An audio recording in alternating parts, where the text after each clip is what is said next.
They know how to do samosa. They know how to do paneer sandwich. Yes. They know how to do biryani, how to do dal. What is that one advice which you would want to give to the aspiring entrepreneurs who are wanting to make a mark? I know how to create a business. I know how to create a brand. I know how to ensure quality. I know how to make sure that not one single day over 14 years we failed to deliver high quality products, etc. A 17-year-old boy with a backpack coming to India, maybe you just came to visit this place and you wanted to sort of describe or see how the forest is, and you wanted to read about the cat family, but now you've taken it too far. Yes. So you are recognized as one of the most eminent persons in business industry. Welcome to my podcast, Bharat Charcha. Today we are going to dwell into a very informative and engaging episode. I again have a really special guest here today, and I would want Mr. Kazim Samandri, who's the executive chairman of Lopra. We will hear his journey. He's been into 60 different countries. He's worked there. And so far, I'm sure he has a vast experience when it comes to business. He is also the president of KCSH and Associates. Then he's the president of Terra Firma International. I have Mr. Kazim here. Thank you so much for being here today, for taking out your time. And it's a complete pleasure and honor to have you here today. Thank you so much, Avantika. I am very honored. Not at all. Thank you so much. Thank you. And, since I am personally very impressed with the fact that, you've worked in 60 different countries and your journey has been massive. So definitely very inspiring for our viewers, for our listeners. Would you like to narrate that how your journey has been so far and all these accomplishments that you hold now, one after the other? So how did this come your way? Very much. When I started my career, it was not planned to work in over 60 countries. But the circumstances and the job that I exercised made it so that I traveled and I had to work in those countries. Right. At the beginning of my career, I was in the academia till 1981. And then when I left for the private sector, I joined international Swiss consulting firm, which had operations all over the planet, all over the countries. Right. And when you are in a consulting firm, depending on the different mandates that you have, you travel. So I traveled largely in Europe. I traveled to Asia. I traveled to Africa. Wow. And if you have 4, 5, 6, 7 different mandates each year, so it adds up very quickly to 64 countries. That's true. And at a later stage of my career, I had worldwide responsibilities like global sales and marketing heads for international multinational companies, which again required visiting different countries. So it was a combination of that. And obviously these trips taught me a lot about human nature, about what we all have in common. Right. And that finally what distinguishes us are the different elements which makes life even sweeter and better. No, I am smitten by modesty, honestly. Yes. I mean, you're very humble. When I met you for the first time, I still remember, which was in GK branch. And one of the PRs had invited me for your event. And I was looking for you. The minute I saw you, perhaps with your appearance, I could make out that this person is very humble, very modest. And I mean, with all the selfless work that you also give to the society, that reflects on your personality. Very kind of you. If they could see the crush, you would see I'm blushing. No, but that's true. Every word that I say is definitely true. Thank you so much. Yeah. Thank you. And now that you have given us a brief of your journey and you've told us what all your experience has been, I want to know that how did you think of making Lopra as your main project, and how did you dwell into this industry? I'm very happy that you say to have made it my main project. You mentioned 2 other activities, KCSH Associates and Terra Firma, and it is since COVID, which prevented me from traveling. Lopra is the main focus of our activities and that of my friends. But there is one element in what you described, which is not exactly how it happened. Lopra is now the center of my activities, but the credit of creating L'Opéra goes to our son. Okay. I was exercising different activities, which you even didn't mention, the companies, and my activities were mainly in Asia. I was president for 2 or 3 high-tech companies. My offices were in Sydney, Australia, Tokyo, and Hong Kong. And I was traveling back and forth. Yes. And when we moved to India in 2008, not for business purposes, Right. but in order to be close to our family, our children who had moved from France to India, our son exercised also during 6 months an internship with the Usha company. Okay. As part of his studies, he had to do 6 months internship before he got his business degree. And during this period of time, he was looking for high quality, authentic French bakery and pastry products, which he was not finding. Yes. So he had the idea that this is a wonderful country, it's developing, it's growing, etc.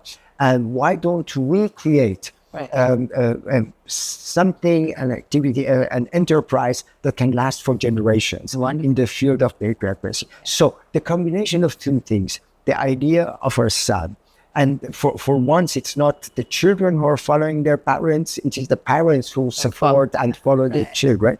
And then through the circumstances of COVID, which basically grounded all of us. Yeah. I could not travel. Usually the other consulting activities, you need to travel, you need to meet people, you have to. Yeah. So I put them on hold, and they are most on hold even till now, because then I'm dedicating all my energy and efforts to L'Opéra. Yes, and I'm sure a lot of people who are watching this today, they have been to that cafe. And the recent one, which has just opened on MG Road, just as we spoke about the branches that you have, number of branches, and you said 18.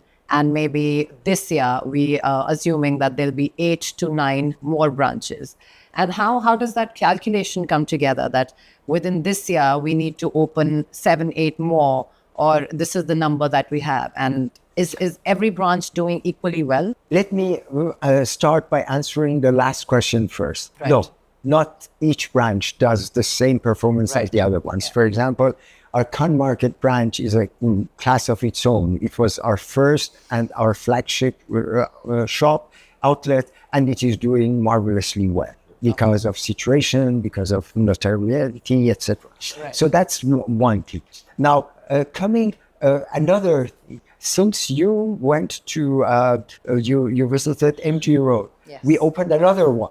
Oh. But and which had to, we were planning to have the official launch of it on the 25th, but during the tragic incidences in Kashmir, we postponed that. So the last of all of them is in the Chanakya Mall, in the lower ground floor. Oh. And it is beautiful. We are operating under the name Le Café. Right. And it is something, even you don't find many of those even in France. It is beautiful. It's marvelous. It is luxurious. And Wow. we developed something like over 35 special products only for that outlet. Okay. You don't find those products in other L'Opéra outlets. Wow. So this is the last. Correct. Now, it's a question not that when we started, I have to go back, when we started L'Opéra, we didn't do it just as a one-off, opening one shop and doing it and making money 2 years, 3 years, Right. etc. We wanted to create a brand which would last for generations. When you do and you want to do that, you have to lay very solid foundation. That's true. And you have to invest for long time. I In agree. order to create your brand, in order to create a loyal customer base, in order to train hundreds and hundreds of people who can day after day provide the high quality products that you need. Absolutely. So in order to do that, then you create a very large infrastructure in terms of production capacity, in terms of central services like R&D, like marketing, like communications, etc., which are costly. Correct. Now, in order to legitimize those kind of expenditures, you need to have a certain number. of outlets to generate revenue. Yes. So it is both an economic necessity, and the wonderful thing is that we have a growing customer base, which then also asks, just look at the geographic expansion of the NCR. Gurgaon, some of the areas where you have this wonderful real estate developments. These are thousands, tens of thousands, hundreds of thousands of new inhabitants. They are moving into different parts of Gurgaon. We have in some areas even Trump Tower, which is it used to be middle of nowhere, where the Trump Tower is being built at Trump Tower or residences or whatever it is. Or you take the developments like on the Zona Road, on Golf Course Extension Road, etc. Right. So you have the requirement to open outlets in other parts. Then think of the huge developments in AeroCity. There are huge construction. Yes, hundreds of thousands of square feet, which are being built. So it requires our service, our presence. So it is a combination of our long-term planning and also the urban development of Delhi NCR. We justify opening in Delhi NCR. But that's not all. India is not just Delhi NCR, and we have prepared an expansion plan that takes us to other parts of the country as well. Right. So just as you said this, I was about to ask you this, that would you also plan to do Yes, we have planned, or the plans are there. It is, and we are already in the initial phases, deciding where we go. Do we start with the Mumbai area? Do we start with the Bangalore area, etc.? Probably for the time being, we are a little more inclined to start with Bangalore rather than Mumbai, because Mumbai, yes, it is bigger, etc., but it may be more complicated. The investments may be higher, but we have identified 10 clusters. We are developing our company in clusters. So we have the Delhi NCR clusters. We will have a cluster in Mumbai North, Mumbai South. We have in Bangalore. We will have in Chennai, in Kolkata, we have in Hyderabad, we have in UP, we have really gone through all that and the detailed development plans. So I'm glad to hear that if you travel to Mumbai and other parts of India, so we will get to see your brand. And I personally love to set up the interiors. Before we move further, I would want to ask you about the color combinations that you have. They're very pastel, soft. Yes. So could you just... Yes, you know, I would not be honest if I said that we invented all of that ourselves. There are some iconic brands in France which were our inspiration. Right. There is one cafe which is on just opposite the Louvre, which is called Angelina. It's beautiful. It's fantastic. You get in this cafe something like, I think, 15 or 20 different types of hot chocolate and different flavors. Wow. It's something, yes, it is unbelievable. You have La Durée in its original form, which is on the Champs-Élysées, and it's also near the Louvre as well. And then you had, unfortunately, they closed, but in Paris, you had the iconic Café Pushkin, which is originally in Moscow, but had a wonderful preservation. So they were our models. We wanted to bring the same feeling to India. So if you go, their decorations are pastel, they are soft. Right. But then we took this inspiration and we added a new dimension to that. For example, you have noticed our furniture is Louis XVI. But Louis XVI, it is decorative, but still somber. So you can, it is dignified. Yeah. It is not pompous. It's not too much gold or shining, etc. It is not lacquered, but it is elegant. You have the white marble, which is on top of that. You have the moldings on the walls. Right. You know, I speak about that because when you experience it, it looks as if everything is fitting. It's easy. I can figure that out. All of that. Yes. So it is. The credit goes to my wife Christine and Laurent. Usually, they are the custodians of the brand, of the color, or appearance. and then they give me instructions. I am the one who does it, who delivers. So each one of us in the company, we contribute in the family to part of the success. So yes, these colors are part of our identity. Lovely. But at the same time, we are now in our 14th year of operation. You cannot also keep exactly everything as it was originally. If you see the original, the decoration and furniture of Cannes Market, when it opened its doors in March of 2011, and you see now, this is already l'Opéra 3.0. So, but we did it in such a subtle way. Even if somebody goes, they will notice that even our logo changed. But nobody noticed how we changed it. But we changed it in a very subtle way. But this is what happens also in very much larger brands. As you know, Starbucks changed their logo.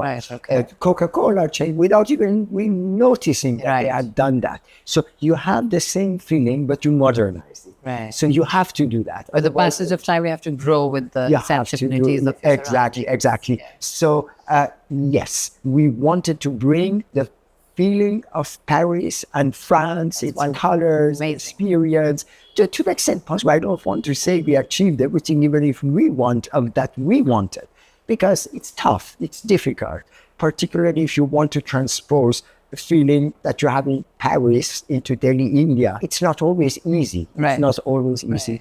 But you've truly done justice to your brand. I feel that. So each time I visit, I'm transported to a different side of the world. Why? Because, when you're visiting any pastry shop or a cafe, or you want to sit there, you want to relax there, you want to be consumed by the environment and the interiors around. So for me, first thing, whenever I step in, I have to make sure that the cafe is calling me. It's inviting me. And that's the reason I go there.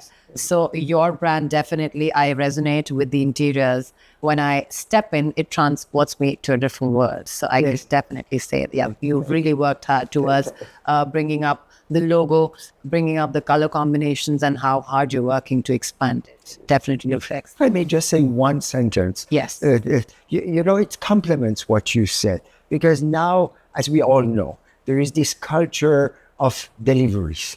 That people order online and they get a delivery, and yes, you can do that, and many people do that. You can have the l'Opéra croissant, or even our coffee, or whatever, our food, or whatever we have, our pastries. You can order them online and you can get it delivered. But that's one thing. But having the same croissant, having the same cup of coffee, then it becomes experience. And I just wanted to add that we didn't want to give up. Despite the fact that when you have an outlet, you have to pay rent, you have to pay electricity, it's much easier to take than just having a dark kitchen or cloud kitchen and do that. I'm so glad to hear that. Yes. No, really, because, some places should be very original. So if you're going there, you're going for the place. You're going there for the flavor. So might as well intact it right there. It's not stepping out. You are stepping in. So that's how it should be. Perhaps again, I may add, I'm sorry. Not at all. We would want to hear more and more for you. You see, because cafe and the cafe culture in France is more than just going for a cafe. It is an environment. It is a social place. You interact with people. People, even if they don't know each other, they talk to each other. There is also a very, very long tradition of artists, writers, philosophers, etc., coming, sitting down, sipping on their coffee, and having their creative moments in the cafe. Jean-Paul Sartre and Simone de Beauvoir, they would go to the cafes, to Saint-Germain-des-Prés, they would sit down. Picasso would come. A lot of these original artists, they would meet in these places, they would exchange with each other, etc. So we wanted also to bring this dimension of the cafe culture and life, which is not just having a culture. It should be a social point of meeting for people. They can blend into each other, understand, and communicate, know each other. Absolutely. That's amazing. Fantastic. Trust me, how candidly you have put that. Barely seen anybody talking about it and telling a purpose behind having a cafe, that you really want people should socialize there. wonderful. That's amazing. So, coming to our next question, I want to know that how do you balance your roles amongst all these multi-organizations that you are running at the moment? Yes. As I mentioned, it was more complicated, more challenging before COVID, because I was traveling up to 50% of my time away from Delhi. Right. And I had to balance between KCSH, the activities of Lopera, and also the activities of Terra Firma, Terra Firma is a company specialized in soil stabilization, but that's a different story. So right now, luckily, I don't have to address this problem unless I start again the activities of KCSH, which I would like to address that. You need two key questions, two key elements. One is organization. Right. The second thing is having good and reliable collaborators. Correct. So you can never do things alone. Correct. There's no one, no matter how good and great a general is, unless they have their officers, unless they have people who take to heart their activities, you cannot do that. Sure. So the answer is good organization, good planning, and having good collaboration. Yes, that's true. And since, now that I was watching your videos and I was reading about your interviews, I would like to know that traveling is definitely an aspect of your life. You're very fond of reading as well. So, yeah. How do you know that? Yeah, because, I've been, before I invited you, I've been reading, I've been watching your videos. So I want to know that, does that all contribute to your business acumen? Your travel, your reading, and people talk about you being a big humanist as well. I would like to confess, despite the appearance, I am not necessarily the most astute businessman. There are much. I know how to create abuse. I know how to create a brand. I know how to ensure quality. I know how to make sure that not one single day over 14 years we failed to deliver high quality products, etc. So if business definition is that, yes, I am successful. Yeah. But if it is the size of my bank account and how much I have assets, etc., that's a different story. Right. So this is one aspect of that. Now, the question of you asked about that people do talk the about people and reading. Despite all the activity which the business represents, this is, I believe, for me, for my wife, right, and it's only one part of it. We believe that the purpose of life on this planet is to contribute to the advancement of the society and civilization. I agree with that. I profoundly believe that we as human beings, we are both material and spiritual beings. So there is one aspect of us which is material, is what we see, and the other one is the other dimension, which touches our soul, which one can be calculated in terms of return on investment. The other one is the goodness, it's honesty, it's generosity, it's contentment, it's your empathy, it's this. So that part of acting is also extremely important. And if you have a balance in life between your material life, your spiritual life, your professional life, your physical activities, your spiritual activities, etc., then you can have more contentment. Not that difficulties are part of life. We face challenges every day, all of us. But then if you get a better perspective. So that's one point. The second is that I am very, very, very much concerned and also interested in what happens to our planet, to our society. Yes. Questions like the protection of environment, climate change, inequalities, the question of justice, the question of equity, the question of diversity, the questions like participation of women in the life of society, importance of education, importance bringing knowledge to the deprived elements of the society. Correct. So these questions are always very present in my mind. And in order to speak sense, you have to be informed. How can you be informed? It's not just by WhatsApp messages and what you get. So you have to read. You have to take the time to go deeper into this. Sure, absolutely. And the books are what I don't have any valuables in terms of gold or watch, etc. I'm totally uninterested, but I love books. So, and I have more books that I can even display to them. And sometimes I tell my friends, these are not for decoration. Right. We read them. I say we because my wife reads even more than I do. She's a wonderful person. Yes.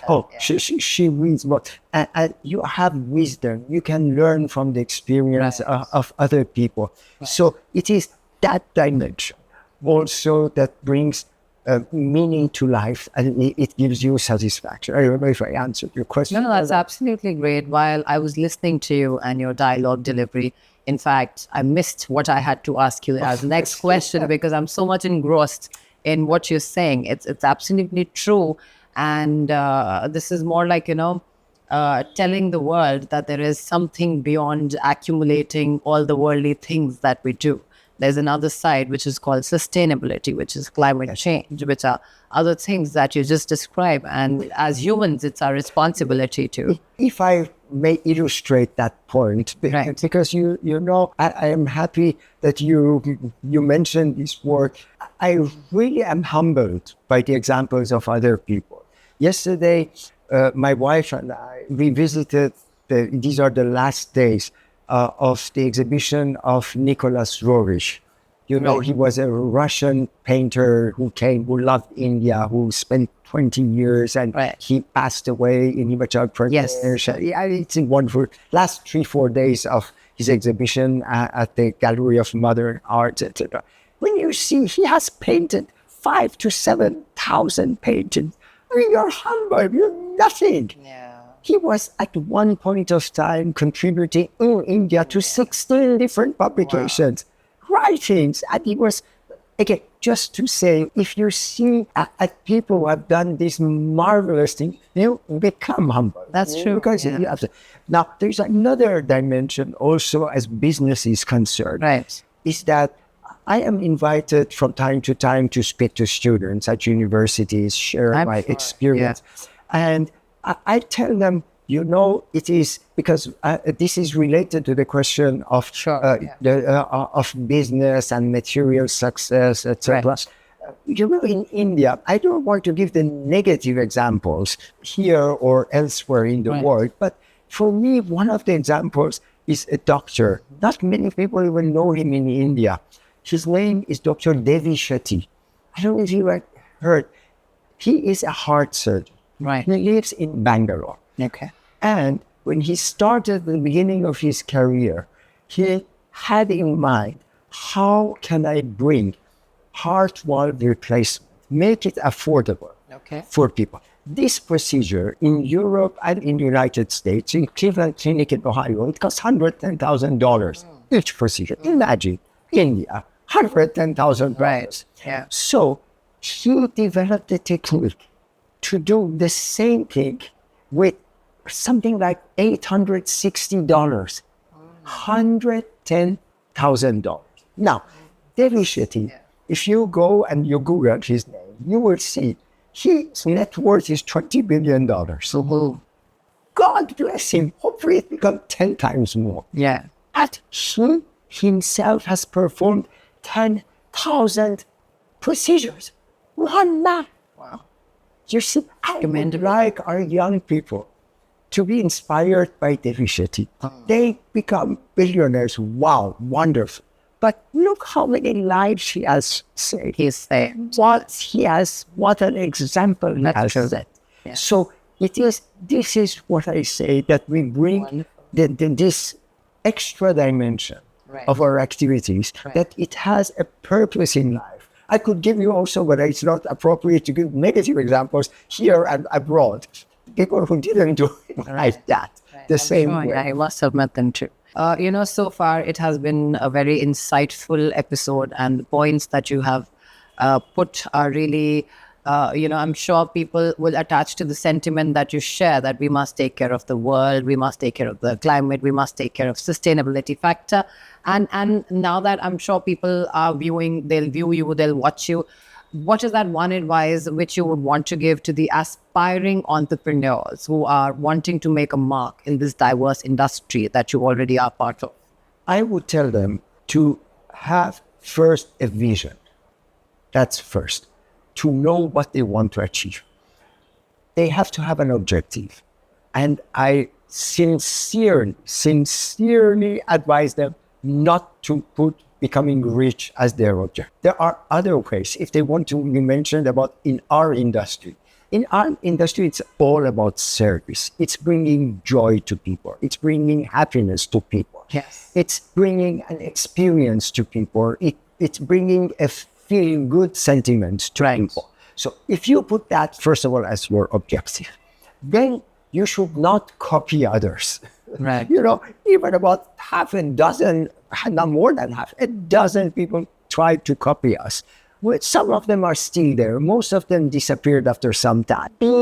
Be creative, be innovative, be original, be original, something that others have not done. Yeah. Then I will tell them to be patient, to persevere. It is not the normal course of life that you can retire at the age of 30 or 35. Right. Sure. This is not normal. I mean, yes, there may be some people who have done something extraordinary, they can afford. But then, even if you retire, what do you want? You want to just lay in the sun or drink morning till sleep?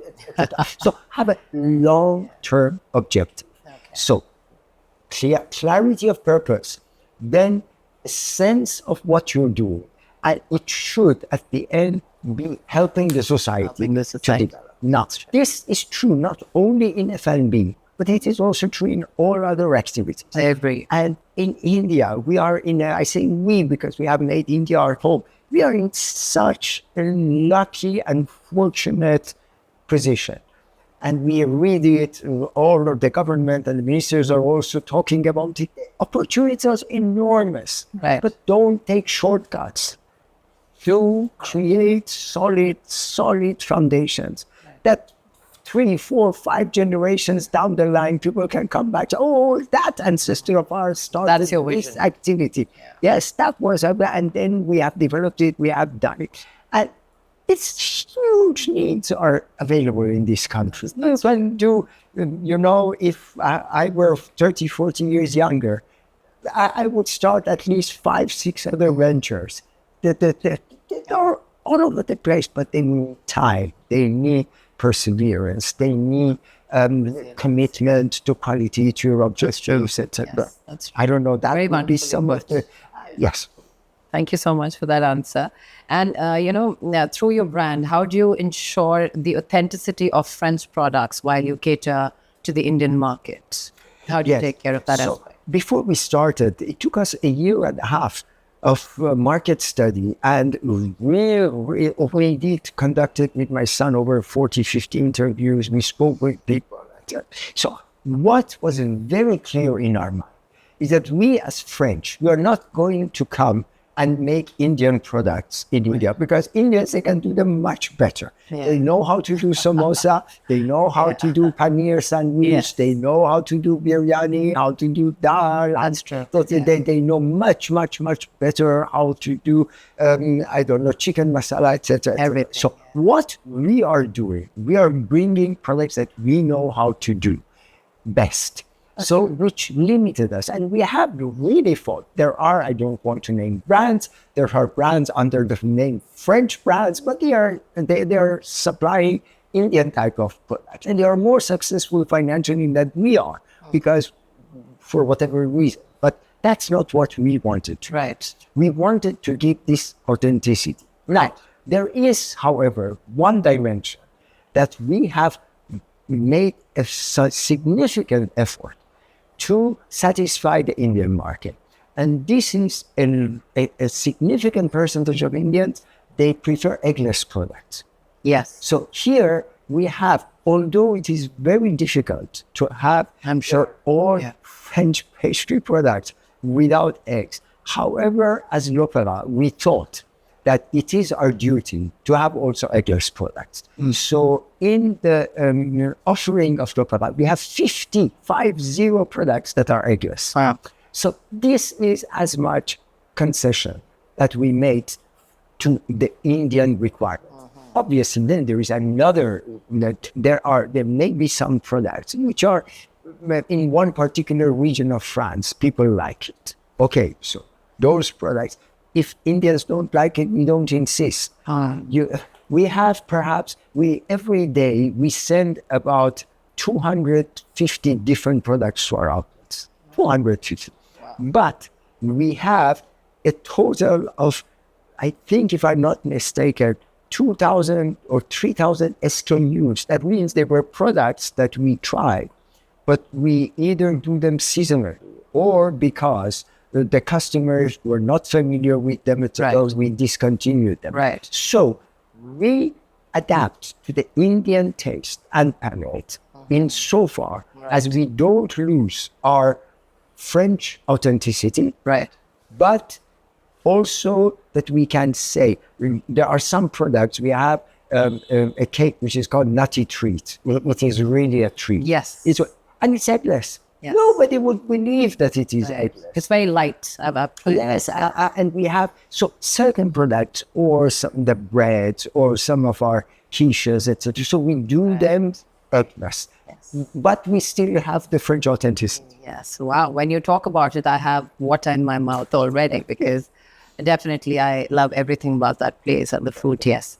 And so I think that sets you apart from other ventures in India, just as you have described. So we have spoken about the sustainability factor as well. I would want to know that as a seasoned professional, what trends do you see shaping in future in India in food industry? There is one trend, but again, sometimes we say India, but India is not just one India. Right. There are at least 3 Indias. There is one India, which is a top tier. This is about 30 million households, yes, which represents about 120 million. This is the India where we are addressing as customers. So they are, in terms of purchasing power, etc. They are traveled. They know what they want, etc. So we have that. And just under that, there's another 300 million that are the aspiring India. They will, over the next 15, 20 years, they will join the top part of. And then we have another 1 billion almost Indians that are still not reached that particular. So the trends is not the same all over. Right. So let me then try to limit my comments to the top part, this 120 million. But 120 million is the population of UK and France together. Right. So already it's a huge population. Right. I believe more and more the lifestyles will become the same as in Europe. That means people will have less time to spend in their kitchens. They would like foods to be pre-prepared. They will want to grab a bite, a sandwich, a dish, etc. We have seen these developments, for example, in Vietnam, in Korea, and in Taiwan, where they went down the same route. Correct. So they will then want to have more pre-prepared F&B. Either they can grab and go, if they can have it delivered, etc. Right. They will be, as the electricity supply becomes more stable, as the cold chain becomes more stable, there will be more frozen products that you can micro oven ready, etc. So we will have more very active on-the-go consumers. Right. So you think that's already following the trend? Like people are getting into that gamut of... Yes. They're coming in place to follow this trend that you talk about. In the new office complexes that are being built, yes, they all have using sandwich counters and pizzas or whatever you want. So what is the purpose? This grab and go. They come. They don't even have tea or coffee at their home. They just come to the office, grab something on the go. You have small supermarkets in these office complexes. Yes, that's probably the breaks that they take in between. It's mostly about grabbing a bite. Exactly. So this is one tendency. This other tendency is that there will be now again to the enlightened consumer base, they will want to have quality. And that's also one of the wonderful things that came as a surprise. Everybody was warning us, yes, India is very price sensitive. They don't want to spend money, etc., which is true. But the same customer, they are ready to pay the right price for the right product. That's true. So it is not that everything on the cheap. No, if they know that your croissant has real butter, if they know that your cream is full cream, if they know that the chocolate is Belgian chocolate and not compound, that it's reconstituted chocolate. So they know that this doesn't come for free, and they are ready to pay the right No, price. you are absolutely right. I was reading an article and where they said that, Indians have this habit of, they have an appetite of asking for discounts, or they have an appetite of, checking the price. They're very conservative in spending, but I feel that Indian market is very sensible. They gauge, they know where to spend their money right. And they certainly spend on quality, just as we are talking about. If you provide them quality, then why not? I don't think that, although our reputation, again, the one thing is the appearance, reputation, and one thing is reality. Since, as you mentioned, we have very high-end outlets which they look nice, they are high-quality products, but where people immediately associate it with high prices, which is, yes, we are not low price, but we are by far not the highest prices, even in our. I don't want to name other brands, but it's surprising. You were right. Brands, we are really reasonable. We are lower than them with a higher quality. So this means that people, although it looks like high, expensive, but I really don't believe over a year we get more than 3 or 4 people who comment about prices. That's, nothing. Three people, they will say, oh, your prices are high. This means they know what they get for That's true. No, I definitely agree with you. And now coming to cultural exchange, I want to know that, what do you think that the culinary landscape has the contribution towards the cultural exchange? As you mentioned, there is the culinary exchange, but in French and also in English, we call also culinary culture. And culture is very much related to a nation, to its habits, to its traditions, etc. And as you know, both India and France, they have a very, very well-developed culinary culture. The France is known for its culinary scene. India is known for the variety and the diversity of the products from north to south, east to west, etc. So both countries and both peoples enjoy, and food is not just, again, it's always dangerous to name any country, but there are countries where food is just to quench your hunger. That's and true. It's not. It's not hard. In France, the food is part of your life. It is a lifestyle. It's a lifestyle, and so is in India. It is sharing, preparing. That's true. It's a sentiment, I feel. There is nothing more greater than food that brings everybody together. Exactly, and this is an area that both France and India share the same feelings, and for us. It is. It was a wonderful experience to be part of that. By the way, there is a wonderful film. It was called The 100 Feet Journey with Helen Mirren and Om Prakash. I don't know if you have ever seen that. It is about where French and Indian culinary cultures meet each other. I would recommend to everyone to see that film because it's very emotional. Right. And it answers your question much better. I would love to watch this. Yes, I will send you the link. Right. Yeah. No, surely I would. Now, let's talk a little bit about personal growth and philosophy. You've already shared your personal values and philosophy. I want to know what's your approach to business and leadership. If not a guide, then just a few lines that can, summarize this whole thing. Yes. That's a wonderful question. Thank you. And the answer is never easy. I know. I believe it is different ingredients, like a good meal that you prepare. It's never just one ingredient. A delicious soup has so many ingredients, or a sophisticated meal has also.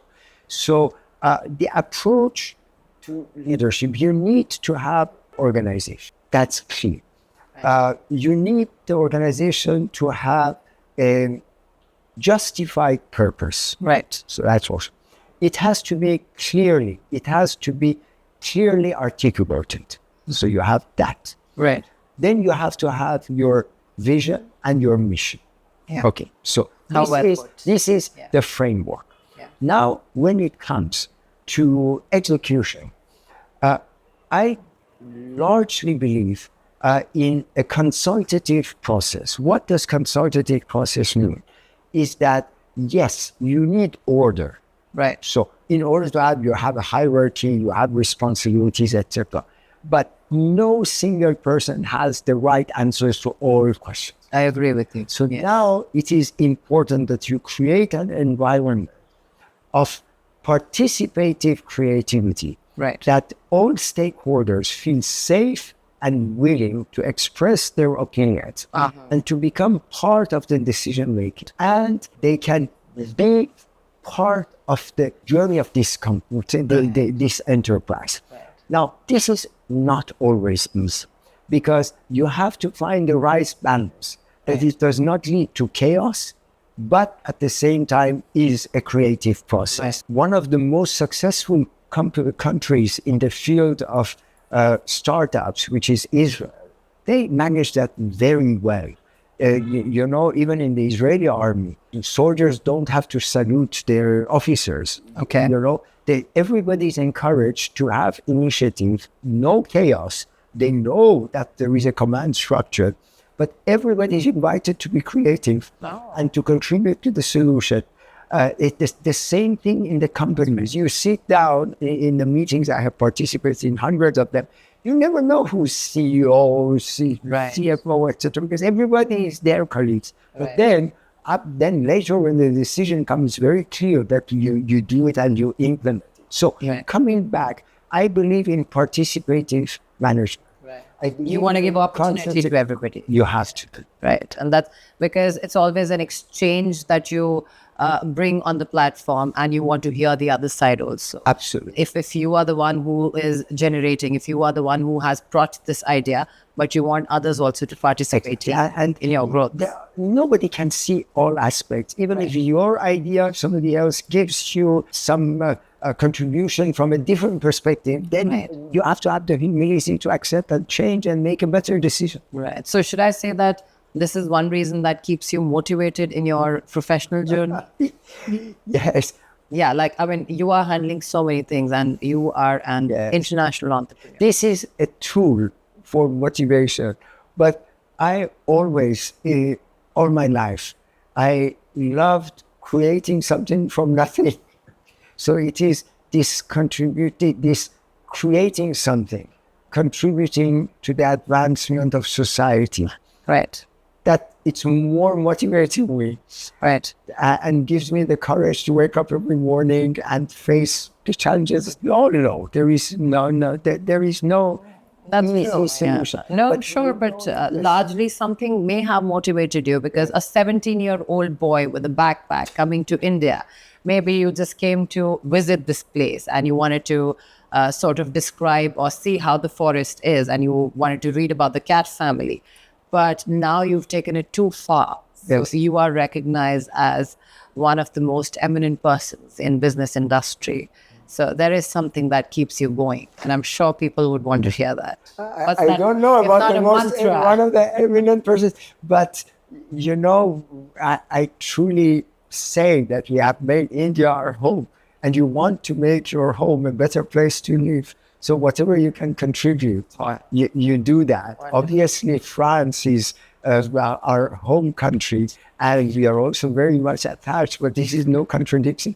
You can be loyal and you can be loving and contributing to both. Wow. And I like to hear the terms loving and loyal moving parallelly together, Yes. which definitely defines you as a wonderful person. And one particular thing that people who are watching us today, our audiences, what would you like to tell them while they watch us? Any advice or maybe any memory that you would want to pull, anything that you think is close to your heart? Well, you know, it depends at what stage in your life and what you would like to say. I would like to say to whoever watches us and to whoever does not watch us, which is the whole world audience, is that we as human beings, we really have a tall agenda in front of us. So the sooner we start addressing the challenges that we have, a better world we will leave for our children, and in my case, for our grandchildren. So we have a lot of work. Some of them we addressed. I don't want to repeat them, but let's work together and make this planet a better place for all of us. Such a wonderful, amazing. I'm completely personally smitten by this podcast today with all the information that I've garnered from you. For me, it has been very insightful. I'm sure the viewers who watch this today would have so many things to learn from you. It's not about leadership. It's not about engaging in your work. It's not about philosophies or a lifestyle. But you have actually brought people together under one roof through your venture, which is about culinary. And you're doing fantastically well in that. And plus the multi-organizations that you're handling at the same time. When I look at you and your wife, you absolutely appear like a perfect couple, just as your business model appears to us. So thank you so much once again for being here and for taking out so much time for us and giving insightful episode today. Thank you. Thank you so much. Thank you. My endeavor would always be to bring the best guests to all of you.